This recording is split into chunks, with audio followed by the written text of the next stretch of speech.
There is a very popular short on YouTube entitled "Do Not Buy a Katana Without Watching This Video." The whole takeaway of it is basically, if you lean over, a katana has a chance to slip out, so just hold it with your thumb on the tsuba like this. Because clearly it's very difficult to figure out that when you hold a sword upside down, it has a chance to fall out. So I thought, how about I make a video that actually gives you important, useful information that you would want to know before you buy a katana. And interestingly enough, how snug a katana fits in the saya is one of those elements of quality. One of the reasons why katanas have a habaki, which is this little fitting right here at the hilt of the sword, is so that it fits snugly in the saya and actually grips it to the point where if you lean over, it doesn't fall out. And this is kind of the result that most katana are worn just through the belt and sits more horizontally, which gives a higher chance of falling out when you lean over, where a lot of other swords simply hang more vertically and then there's no issue at all. Which also might explain why many other types of swords don't have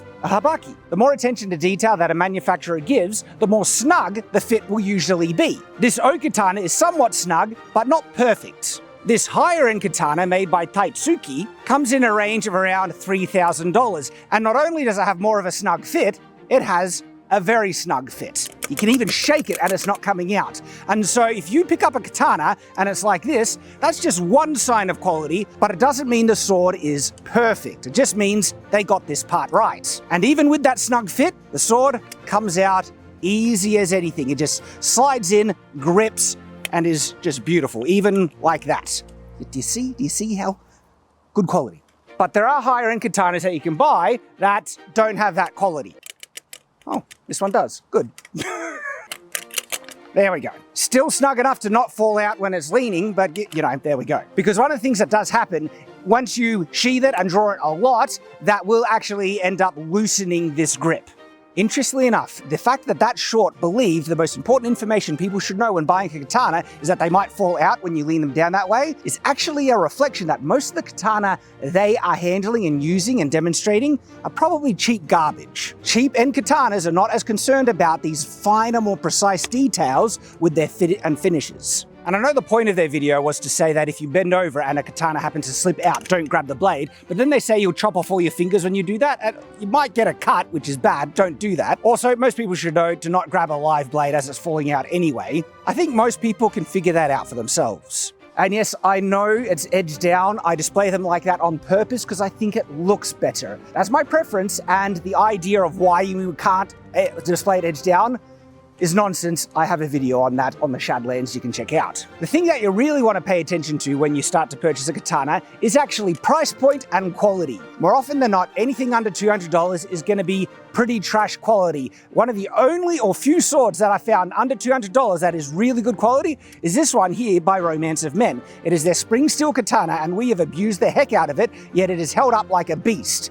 This damage on the edge is repairable, it came in super sharp, and it is just a beast of a sword, really good quality. And there are other elements about it that work really well, yet still it's on the cheaper end. And so one of the things that you want to pay attention to when you're buying a sword is steel quality. If it says spring steel, that means it needs to be at least high carbon, but there are multiple grades. So 1060 high carbon steel is usually the area that is good, you want to look for. If it is stainless steel, it is going to be a crap sword in terms of its functionality. If you're looking for a functional sword and it's made out of stainless steel, do not buy it. And most cheap swords, like in the $50 range, are going to be stainless steel. If you're after a wall hanger or an anime replica, that's fine. If you're after a functional katana, do not buy a stainless steel sword. But it doesn't mean non-stainless steel swords are any good either. Have a look at how well this one held up.